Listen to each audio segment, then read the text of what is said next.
great answers, consolidating with the municipalities within our district, not fire and police, but other services, parks and recreations. We also need to be looking at the contracts, the private contracts that are being issued out of Orange County. There is a lot of waste and overspending when it comes to that. As a wife of a contractor, I also understand the permitting division is extremely frustrating because you can't get anything to be efficient. It causes us to have more financial burden as we're trying to build and move forward. And we've got to get these things on track. We need accountability. This is the #1 thing, accountability when it comes to local government, to us, to people who live here. Thank you. Mr. Stewart, you're next. And by the way, a lot of you guys, the questions we have for the audience are great. A lot of you already answering them for the consolidated services and budget. So I promise you I'll give you more time than in a minute because I'll have some follow-ups. Ms. Stewart. Well, that's really nice of you. Mr. Seeger. Or we'll just talk really fast. You know, there are many departments that are not located at 201 South Roslyn. Thousands and thousands of square footage that we're paying rent and utilities on. And when I talk about consolidating within, that is exactly what I'm talking about. We need to look at those contracts, and we need to look at trying to bring them within our confines of what we already own. So consolidation around within is great, but also, as mentioned earlier, paperwork is a ridiculous problem that we have down there. It's costing people time, it's costing businesses time and money when they have to go through and spend hours down there. That needs to get streamlined. Easy to do, we just need to do it. Oh, I didn't have one. Okay, I'm going to keep my time for another. Thank you. I'd like to take exception with what Commissioner Jacobs said about my job stimulation program. I think there would be 1,000 small businesses in this town that would love to have a $3,000 credit to try and hire people. I've been an employer. There's a lot of people probably on the fence, should I hire an extra person? $3,000 is a lot of money, so I'm very proud of that. As far as saving money, privatizing some road maintenance, we've already done it with mowing. Making sure the EPD is not duplicating the Environmental Protection Agency, the DEP, and the Water Management District, and I've talked to the director about that. And the jail. There's a lot of savings to be made at the jail. And as far as revenue enhancement, I've got a proposal to raise $4 million more by making criminals pay, not crime, and that is to raise the booking fee from $5 to $50, and from raising the per diem to stay in the jail from $1.50 to $2.50. I want to start with you, Ms. Thompson, again. One of the big issues come up with the November ballot is Amendment number 4. To just give it very, not a partisan, but just give it very, laid back. It's very much where the voters can come in and exclude the elected officials. For example, if a new company wants to come in, it must be voter approved. If a new manufacturer wants to come in, or a new church, whatever, to expand, it has to be approved by the voters instead of either the county commission and or a city council. Some people have complained that this will be good to stop an onslaught of growth. Some people have said if we thought we were in a recession now, this will put us further into a deeper recession where it will be mob rule. This is a big item coming to the November ballot. What is your opinion, and do you support Amendment number 4? I do not support Amendment number 4. And for many of the same reasons that you said about the arguments. No, I don't support Amendment number 4, really because of this. This is my second time seeking this office, and I will tell you that voter turnout is very low. When I come to your doors, we talk about very broad issues, not always very specific issues. I think that you're electing a county commissioner that's going to do their research, and you've got to count on your county commissioner to do what's right for the greater good. And I would expect a two-way conversation so that if there's something coming up and you want to make sure your voice is heard, that you pick up the phone and you call your county commissioner. I put my cell phone on the number on everything. I would also look at the history of other things like Amendment 4. Look at St. Pete Beach. They are almost bankrupt because of an Amendment 4 type of ballot initiative. And if part of the reason for hometown democracy, Amendment 4, is to prevent sprawl and overdevelopment, well, look at the way the process works now. Because now those lobbyists and developers will simply take their endless barrels of money and put them into an effective marketing and grassroots campaign and go after the people that aren't always the most informed voters. Thank you so much, Mr. Falconer. Your viewpoint, and would you support Amendment number 4 on the November ballot? Thank you. I came out against Amendment 4 because, in my opinion, it will make our recession permanent. The entitlement process is a very complex situation, and the average citizen is not going to study these issues and determine what is best for the community. I plan to revolutionize our entitlement process and bring all sides to the table at the beginning. If you look at the IWE Innovation Way East project, what you had at the end of the day was the developer demanding this and the citizens saying, no, we don't want that, and it was a yes or no vote. What we need to do is bring all those people to the table at the same time in the beginning of the project, not waste thousands of dollars and years of time, and work out the issues so that everybody's happy and it's a win-win situation. We can have quality development, we can have a good economy if we know how to lead the process and improve the process. Right now, it is a dead-end street where either you get it or you don't. What we need to do is bring these people together at the very beginning, work out the process, work out the bugs, and make sure everybody's happy at the end of the day, because we do need quality development, we do need jobs, but at the end of the day, we also don't need to overdevelop areas and lower the quality of life of citizens in the areas that we go into. So I think we can have a win-win in the future.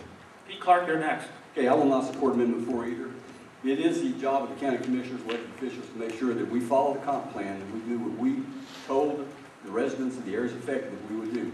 You have two candidates sitting up here that publicly spoke out against Innovation Way East for the mere fact that it would create endless sprawl in East Orange County, and it would have given the developer an opportunity to jump the Econ River, which no one wants.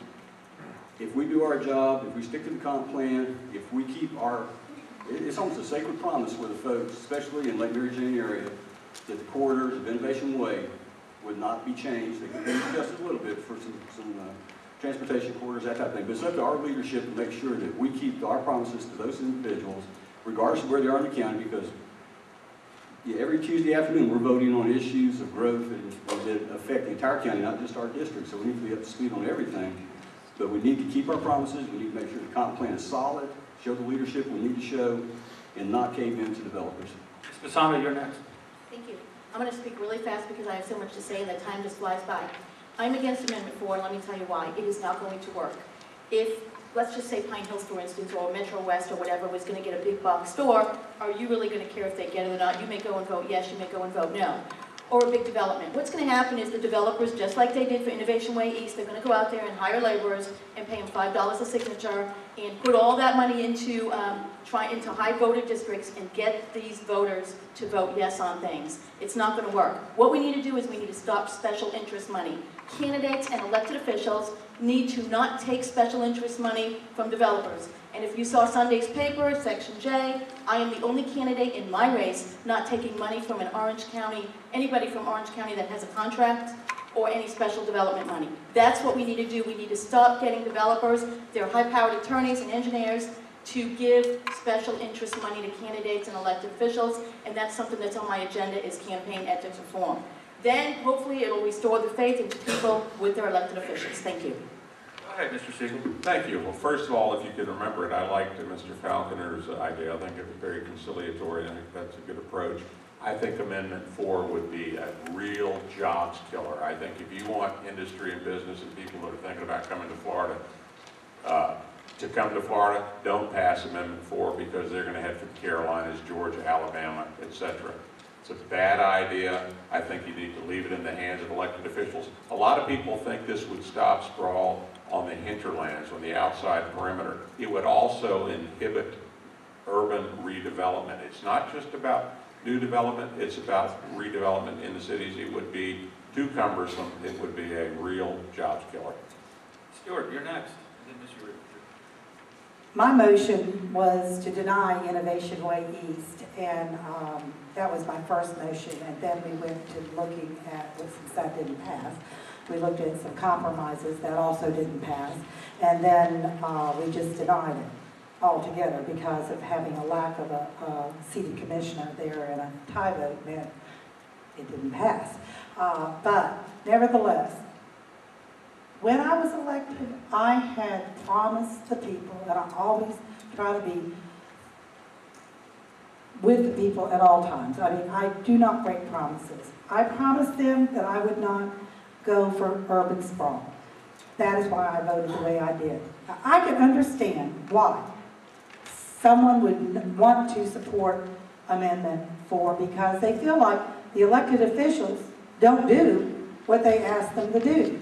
They make campaign promises, And then when the time comes, they come back and they go against those promises. So believe me, I understand totally why someone might want to support it because they think that they don't deserve to have the control. However, it is 75 words. Those 75 words will be interpreted by the legislators, and we don't know how they're going to interpret them and what it's going to mean for infill or anything else. So I have been leaning toward supporting yes for Amendment 4. Your turn. Okay, I can understand the frustration of how even Amendment 4 came to happen. You know, we saw lack of accountability when it came to our community. But I have to say, I still believe in the system, and this is part of what I talk about government accountability, is that you elect us to represent our community. Not to represent ourselves, not for our careers, but to be a voice for our community, to be a voice for you guys who aren't going to be there every day, but to look out for the better interests of our community and our future. I have a 6-year-old daughter I'm raising in this community.